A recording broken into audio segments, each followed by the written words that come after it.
আচ্ছা সালাম, আমি কি দেখতে খুব খারাপ? খারাপ হইবেন কেন ম্যাডাম? আল্লাহ আপনার কত সুন্দর করে বানাইছে। তাইলে তুই আমার দিকে তাকাস না কেন?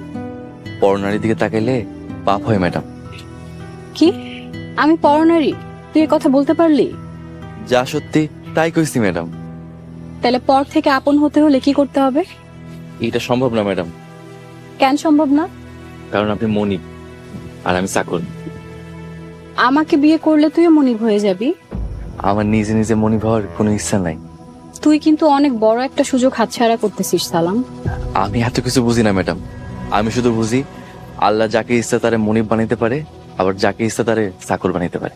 আরে তুই আমার কথা বোঝার চেষ্টা কর। ফুপু আমাকে তার সম্পত্তি থেকে বঞ্চিত করবে না। আজ হোক বা কাল হোক আমার ভাগ আমি পাবই। আর তুই আমাকে বিয়ে করলে এই অঢেল সম্পত্তি ভোগ করতে পারবি। সম্পত্তির প্রতি আমার কোনো লোভ নেই ম্যাডাম। আর আমার প্রতি তুই কি আমাকেও চাস না? বড় ম্যাডামের পোলার লাগে আপনার বিয়া ঠিক হয়ে আছে।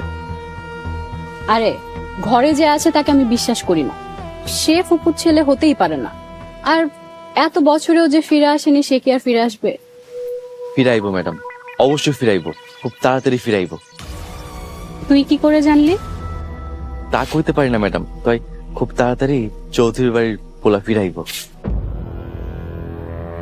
ম্যাডাম বাড়িতে অনেক কাম পড়ে আছে, চলেন বাড়িতে যাই। ঠিক আছে চল।